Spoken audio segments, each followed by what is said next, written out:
Hello प्यारे बच्चों, आपके अपने YouTube चैनल डिज़ायर पॉइंट पर आपका स्वागत करते हैं। आज का सेशन स्टार्ट करते हैं। क्लास 10th की मैथ पहले लेसन से स्टार्ट किया जाएगा बच्चों। आज पहले लेसन में थ्योरेटिकल पार्ट बताया जाएगा और उसके बाद कल से क्लास लेना स्टार्ट कर देते हैं। कल से क्लास तो आज से ही स्टार्ट हो रहा है। कल से क्वेश्चन लगाना बच्चों स्टार्ट करेंगे और वादा है अगर आप लोग ढंग से पढ़ते हो तो मैथमेटिक्स में आपका 99, 98 या 100 ऑफ 100 नंबर्स आएंगे। तो आज का सेशन स्टार्ट करने से पहले सबसे पहले आप देखो संख्याएं क्या होती हैं। देखो बेटा, चैप्टर का नाम है वास्तविक संख्याएं। तो वास्तविक संख्याओं में सबसे पहले हमको संख्याओं के बारे में जानकारी प्राप्त करना जरूरी है। तो संख्याओं में देखो वास्तविक संख्याएं। अब अगर हम बात करें बच्चों तो संख्याएं हमारे पास दो प्रकार की होती हैं। देखो, जो नंबर्स होते हैं, जो संख्याएं होती हैं, वो संख्याएं दो प्रकार की हो जाती हैं। एक होती है काल्पनिक संख्या जिसको हम लोग बोलते हैं इमेजिनरी नंबर, और दूसरी होती है वास्तविक संख्याएं जिनको हम बोलते हैं रियल नंबर्स। आपको आपकी जिंदगी में दो ही संख्या देखने को मिलेगी। एक संख्या होती है वास्तविक और दूसरी संख्या होती है काल्पनिक। वास्तविक संख्या और काल्पनिक संख्या की हम पहचान करना बता दे रहे हैं। ऐसी संख्या जिसका वर्ग करने पर उत्तर ऋण में प्राप्त होता है उसे हम काल्पनिक संख्या कहते हैं, और ऐसी संख्या जिसका वर्ग करने पर आंसर पॉजिटिव में प्राप्त होता है, धनात्मक में प्राप्त होता है, उसे वास्तविक संख्या कहते हैं। जैसे बच्चों अगर हम बात करें जैसे -2, अब -2 का जब आप स्क्वायर करोगे बेटा तो +4 आ गया, ये वास्तविक है। ये क्या है? ये वास्तविक संख्या है। लेकिन अगर हम अगले एग्जाम्पल की बात करें, हम आपसे कहें कि -√2 का वर्ग करो, तो -√2 का वर्ग माइनस का वर्ग प्लस होगा, √2 का वर्ग 2 होगा, तो ये भी प्लस में आ गया। ये भी कौन सी संख्या है? ये भी वास्तविक संख्या है। फिर अगर हम बात करें अगले एग्जाम्पल की, तो अगर हम बेटा ऐसे -√2 का वर्ग करें, देखो अब रूट के अंदर माइनस लगा है, जब हम इसका वर्ग करेंगे तो वर्ग करने पर वर्गमूल हटेगा, -2 आ गया, देखो ऋण में आ गया। यही कौन सी संख्या है? इसी को काल्पनिक संख्या कहते हैं। काल्पनिक संख्या की खोज एक मैथमेटिशियन थे जिनका नाम था आयलर। आयलर काल्पनिक संख्या की खोज किए। अब काल्पनिक संख्या आपको समझ में आ गया बेटा, जो संख्या रूट के अंदर माइनस के साथ रहेगी उसी को हम काल्पनिक संख्या कहेंगे। अब काल्पनिक संख्या के और उदाहरण हम देखते हैं। अब काल्पनिक संख्या के और उदाहरण देखते हैं। काल्पनिक संख्याओं के अगर हम और उदाहरण की बात करें तो जैसे बेटा आपका -√1 आ जाए, माइनस के अंदर √2 आ जाए, -√3 आ जाए, -√4 आ जाए, -√5 आ जाए, ETC, इनको हम कौन सी संख्या कहते हैं? काल्पनिक संख्या। काल्पनिक संख्याओं को संख्या रेखा पर निरूपित नहीं किया जा सकता है। समझ में आया? फिर अब हम बात करते हैं जो हमारी दूसरी संख्या है जिसको हम लोग कहते हैं वास्तविक संख्या। ऐसी संख्या जिसका वर्ग करने पर आंसर पॉजिटिव हो जाता है उसे वास्तविक संख्या कहते हैं, और वास्तविक संख्याओं को संख्या रेखा पर निरूपित किया जा सकता है। अब वास्तविक संख्या भी दो भाग में बढ़ जाती है। एक होती है परमेय संख्या और दूसरी कौन सी संख्या होती है? अपरमेय संख्या। एक परमेय और एक अपरमेय संख्या। समझ में आया बच्चों? अब परमेय और अपरमेय संख्या, वास्तविक संख्या क्या होती है? परमेय और अपरमेय संख्याओं के समूह को कौन सी संख्या कहते हैं? हम वास्तविक संख्या कहते हैं। अब हमारी जो परमेय संख्या है वो परमेय संख्या भी कई पार्ट में डिवाइड हो जाती है। अब देखो परमेय संख्या के अंतर्गत कौन कौन सी संख्या आती है, जरा हम यहाँ पर लिख देते हैं बच्चों। देखो परमेय संख्या के अंतर्गत कौन कौन सी संख्या आती है, इसको हम लिखना चाहते हैं। तो परमेय संख्या में एक संख्या आती है प्राकृत संख्या, नेचुरल नंबर। प्राकृत संख्या भी कौन सी संख्या होती है? इसको भी परमेय संख्या कहते हैं। दूसरी संख्या होती है बेटा पूर्ण संख्या। पूर्ण संख्या भी परमेय संख्या के अंतर्गत आ जाती है। फिर तीसरे होते हैं पूर्णांक। पूर्णांक भी किसके अंतर्गत आ जाते हैं? परमेय संख्या के अंतर्गत। चौथा है आपका सम संख्या और ऑब्लिक विषम संख्या। सम और विषम ये प्राकृत संख्या में, ये भी आपके वो आ जाते हैं परमेय संख्या में। पांचवें की अगर हम बात करें अभाज्य संख्या, तो अभाज्य संख्या और उसके बाद ऑब्लिक करके हम भाज्य संख्या लिख दें, तो अभाज्य और भाज्य संख्या भी किसके अंतर्गत आ जाती है? परमेय संख्या के अंतर्गत। और कौन कौन सी संख्या जाती हैं? जैसे शांत दशमलव, दशमलव दो होते हैं, शांत दशमलव और अशांत दशमलव। शांत दशमलव आ जाए, फिर उसके बाद सतवां कोई अगर आपके पास भिन्न आ जाए, भिन्न आ जाए, तो ये सारी चीजें परमेय संख्या के अंतर्गत आ जाती हैं। तो परमेय संख्या में, तो संख्याओं में सबसे पहली संख्या होती है बेटा प्राकृत संख्या। प्राकृत संख्या की अगर हम परिभाषा की इसकी बात करें, तो प्राकृत संख्या की अगर परिभाषा की बात करें बेटा, तो आप इसको ऐसे समझ सकते हो, नेचुरल नंबर। अगर प्राकृत संख्या की बात करें तो देखो आप समझो नेचुरल नंबर क्या होते हैं, इनको आप समझिए। नेचुरल नंबर्स क्या होते हैं? प्राकृत संख्या।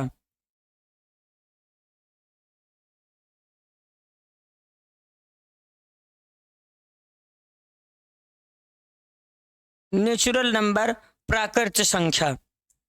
अगर प्राकृत संख्या की बात करें तो नेचुरल नंबर में एक नंबर, ढंग से एक बार फिर से देखो, इसको थोड़ा सा अच्छा करना।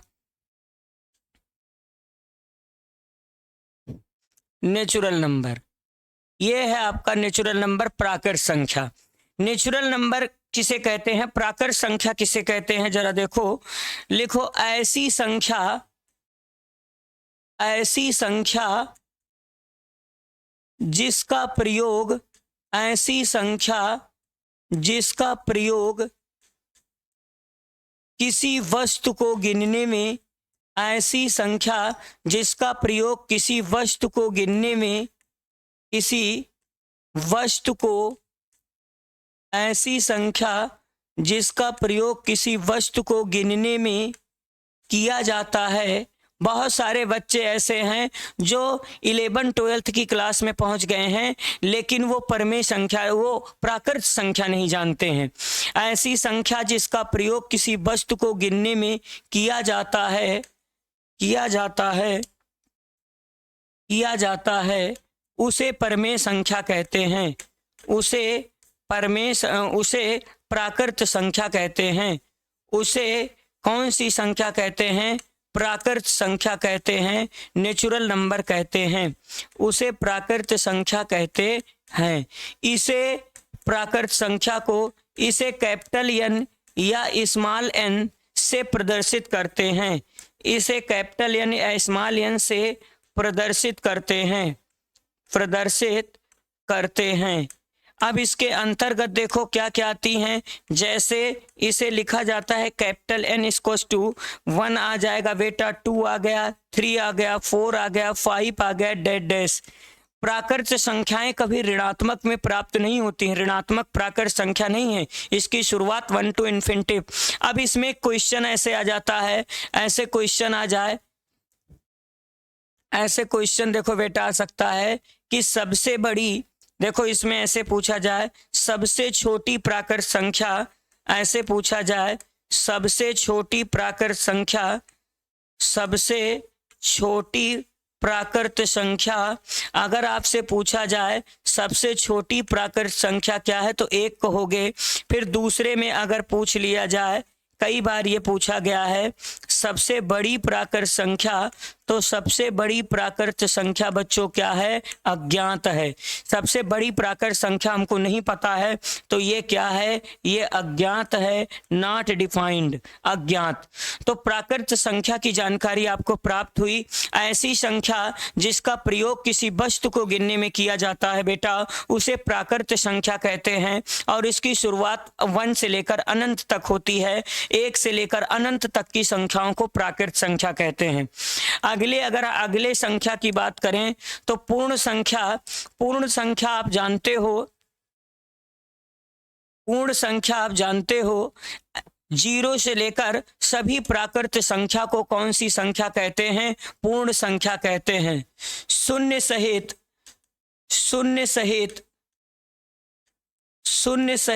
सभी प्राकृत संख्या को, शून्य सहित सभी प्राकृत संख्या को पूर्ण संख्या कहते हैं। संख्या को पूर्ण संख्या कहते हैं। पूर्ण संख्या कहते हैं। इसे W से प्रदर्शित किया जाता है। अब पूर्ण संख्या क्या उदाहरण देखो, ये W से रिप्रेजेंट करोगे 0, 1, 2, 3, 4 अप टू इन्फिनिटी। अब अगर हम आपसे पूछें कि सबसे छोटी पूर्ण संख्या क्या है, तो सबसे छोटी पूर्ण संख्या बेटा 0 है। सबसे छोटी पूर्ण संख्या क्या है? तो सबसे छोटी पूर्ण संख्या 0 है। अगर हम बात करें सबसे बड़ी पूर्ण संख्या की, तो सबसे बड़ी पूर्ण संख्या क्या है? सबसे बड़ी पूर्ण संख्या भी क्या है? अज्ञात है, नॉट डिफाइंड। समझ में आया बच्चों? तो ये हुआ 0 सहित सभी प्राकृत संख्या को पूर्ण संख्या कहते हैं। अब नोट पॉइंट में आपको एक चीज समझना है। अगर पहले पॉइंट में ऐसे क्वेश्चन पूछा गया, सभी प्राकृत संख्याएं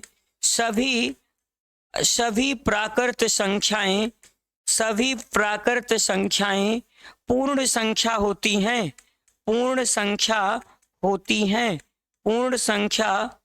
होती हैं, तो इसका आंसर आ जाएगा यस। समझ में आया? सभी प्राकृत संख्याएं पूर्ण संख्या होती हैं। अब जैसे दूसरा अगर आ जाए, क्या सभी पूर्ण संख्याएं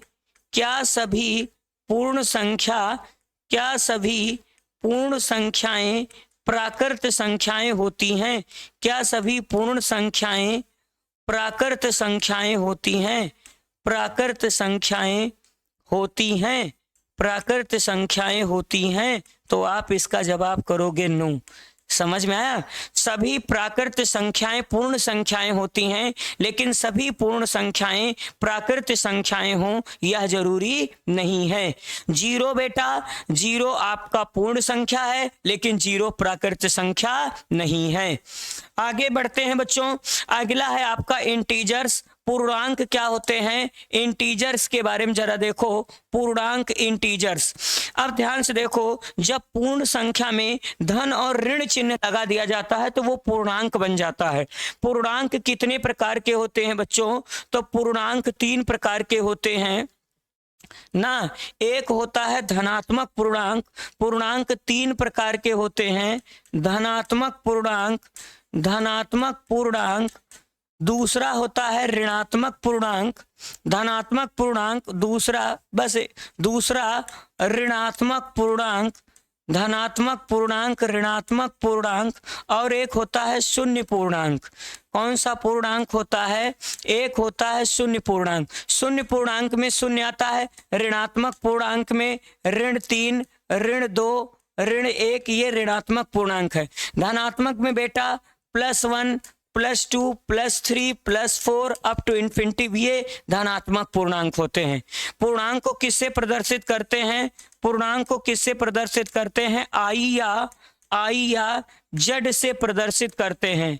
आई या जेड से प्रदर्शित करते हैं पूर्णांकों को। फिर पूर्णांक के बाद अगली संख्या देखो क्या आती है? सम और विषम संख्या, इवन और ऑड नंबर। सम और विषम संख्या, जो 2 से विभाजित हो जाए वो सम संख्या। जो 2 से विभाजित हो उसे सम संख्या कहते हैं। अब देखो, सम संख्या में जैसे कोई जरूरी नहीं कि सम संख्या हमेशा पॉजिटिव में हो, निगेटिव में भी होते हैं। जैसे -4, -2, 0 भी सम संख्या है। 2, 4, ना 6 8। अगर कोई संख्या ऐसे लिख दिया जाए 2m + 4 तो ये भी सम संख्या है। कैसे जानोगे? देखो इसके दोनों टर्म में 2 है, 2 यहाँ भी है, 2 का डिवीजन 4 में भी जाएगा तो सम है। जैसे लिख दिया जाए 4n - 8, जैसे लिख दिया जाए 4x माइनस लिख दिया जाए 16, ये सब सम संख्या है। विषम संख्या क्या है? विषम संख्या जो सम ना हो, विषम संख्या जो 2 से विभाजित ना हो, जो 2 से विभाजित ना हो, जो 2 से विभाजित ना हो। इसकी परिभाषा कैसे? जो 2 से विभाजित ना हो उसे कौन सी संख्या कहते हैं? उसे विषम संख्या कहते हैं। जैसे आपके पास -5 -3 -1 +1 फिर 3 5 7 डैश, इनको विषम संख्या जैसे लिख दिया जाए 4m - 7, ये विषम संख्या चूंकि सम नहीं है। फिर आगे लिख दिया जाए, किसी दिन लिख दिया जाए 4n - 13, ये सब ऑड नंबर है, विषम संख्याएं हैं। ओके बच्चों, तो सम विषम के बाद अगली जो संख्या आती है अभाज्य संख्या, इंग्लिश में इसको बोलते हैं प्राइम नंबर, अभाज्य संख्या। अब ये अभाज्य संख्या क्या होती हैं? ऐसी संख्या जो 1 के अतिरिक्त केवल स्वयं से विभाजित हो। ऐसी संख्या जो 1 के अतिरिक्त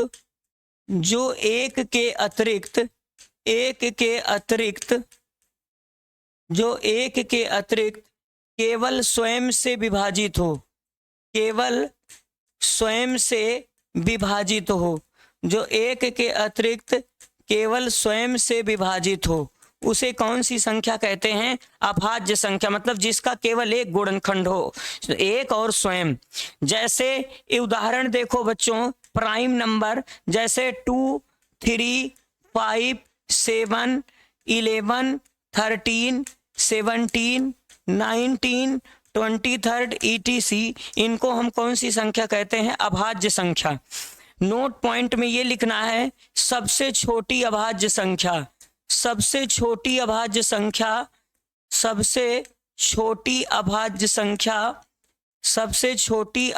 संख्या की अगर हम बात करें तो सबसे छोटी अभाज्य संख्या 2 है।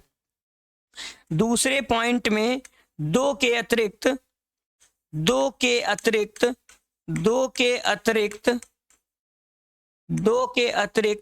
सभी अभाज्य संख्याएं, 2 के अतिरिक्त सभी अभाज्य संख्याएं विषम में प्राप्त होती हैं। अभाज्य संख्याएं विषम होती हैं। ये बड़ा इंपॉर्टेंट है। 2 ही एक ऐसी अभाज्य संख्या है बेटा जो सम है, बाकी जितनी भी प्राइम नंबर्स आपको मिलेंगे सब ऑड मिलेंगे, सब विषम होंगे। अगले की बात करें, भाज्य संख्या। भाज्य संख्या का मतलब जो संख्या अभाज्य ना हो उसे कौन सी संख्या कहते हैं? भाज्य संख्या कहते हैं। भाज्य संख्या का मतलब जिसका गुणनखंड स्वयं के अतिरिक्त किसी अन्य संख्या से भी विभाजित हो जाए। कुल मिलाकर जो संख्या अभाज्य ना हो अर्थात स्वयं के अतिरिक्त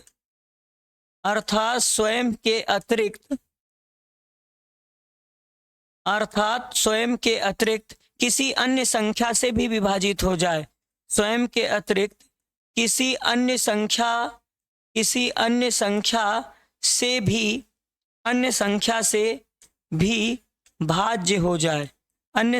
से भी भाज्य हो जाए, ये संख्या होती है कंपोजिट नंबर, भाज्य संख्या। उदाहरण जैसे 4 6 9 9 8 हो गया, 10 हो गया, 12 हो गया, 14 हुआ, 15 16 18, इन सब संख्याओं को कौन सी संख्या कहते हैं बच्चों?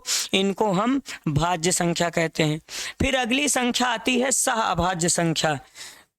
सहअभाज्य संख्या में क्या होता है? ऐसी 2 संख्याएं जिनका मासा 1 हो।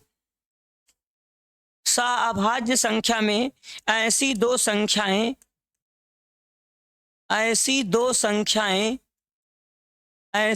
संख्याएं जिनका मासा ऐसी दो संख्याएं जिनका